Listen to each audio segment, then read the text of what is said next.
Hi guys, welcome to Memo's Tutorials. Today we are explaining the hearing part. How do we hear? Now we know the internal structure or the layout of our ear. We know we've got the outer, the middle and the inner ear. How then do we hear? I'm sure you can see the gray arrows. They are showing us the path of the sound waves. So we have the pinna. I'm sure you still remember what its functions. We've got the tympanum, which is the eardrum, the ear canal. All the sound waves, they are going. When they reach the middle ear, that's where we've got the ossicles. The ossicles are made up of the hammer, the anvil, the steer up, and then we move. I'm sure you still remember your oval window and your round window. You should know their functions as well. And then it goes all the way to the inner ear, where we have the semicircular canals and the circulants and the articulars. And then we go all the way to our cochlea, which then transmits, it changes the sound waves into the nerve impulses, and the nerve impulses they go to what?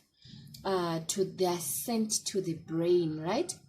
I'm sure you can see our Eustachian tube there. You can see the flow. I'm sure you have seen the flow of the sound waves, right? But then now we want to look at all the parts that we talked about to say what do they do during the hearing process. The pinna, it traps the sound waves and directs them into the auditory canal, right? Auditory canal. Okay, so the pinna is for direction. It directs the sound waves. Then the tympanic membrane, I'm sure you still remember the tympanic, as the tympanic is the eardrum, right? It vibrates and transmits the vibration to the ossicles. Where are the ossicles? In the middle ear. And what are the ossicles made of? You must remember that. So these ossicles, what do? They amplify the vibrations and they carry them via the middle ear to the membrane of the oval window. The oval window, remember we have got the oval window and the round window, right? So what the oval window does, it vibrates and causes pressure waves in the inner ear.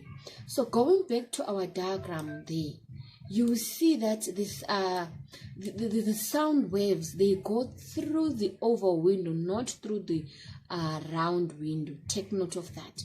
So we say, what do the oval window do? They vibrate and causes pressure waves in the inner ear.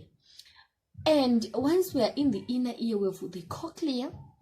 The cochlea then takes these vibrations and cause the sensory cells in the organ of the corti to be stimulated in the cochlea, and nerve impulses are generated. So the main thing of the cochlea, it changes the sound waves into nerve impulses, and the auditory nerve, it then transmits these nerve impulses to the cerebral to be interpreted, right? Then, and that's how we perceive hearing. That's how we hear. And I'm sure you can still remember on our first video when we're talking about the ear, we talked of balance, So how is it the human ear is responsible for balance? How is it responsible for balance? So, excuse me, the crista in the semicircular canals, I'm sure you still remember the semicircular canals, they are stimulated by changes in the direction and speed of movement. So the semicircular canals, just want to show you, we have got the semicircular canals and we've got the circulants and the utriculars, right? I just need you to have a clear picture of them. So when we're talking of balance, we have the crista in the semicircular canals, which is stimulated by the changes in the direction and speed of movement.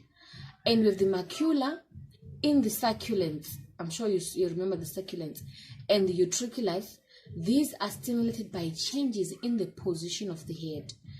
Changes in the position of the head, the macula, right, are the ones that are stimulated. But then, and the crista, they are stimulated by changes in the direction and speed of movement, right? So when stimulated, the crista and the macula together, they convert the stimulus received into nerve impulses. What they receive, they then change into nerve impulses. These nerve impulses are then transported along the auditory nerve to the cerebellum to be interpreted. I hope you still remember the function of the cerebellum, right? The cerebellum is for what? It's for balance. So the cerebellum then sends these impulses to the muscles to restore the balance, right? To restore balance. So the crista, where do we find the crista? In the semicircular canals when stimulated, and what stimulates it is the direction and speed of movement. We have got the macula, which is in the circulus and the utriculus, and it is stimulated by the position of the head.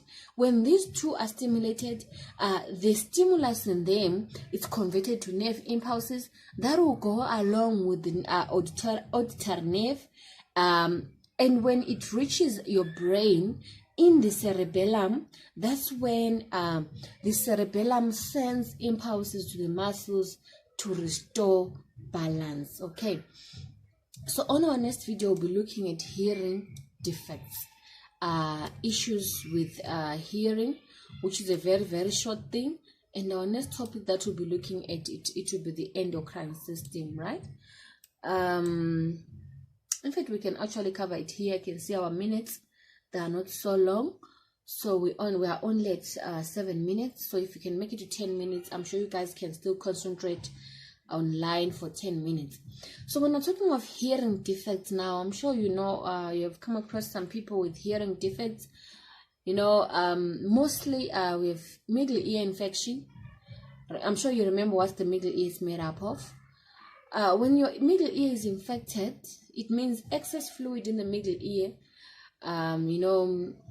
might have caused pathogen infection, and this can be treated by inserting grommets or by taking antibiotics, right?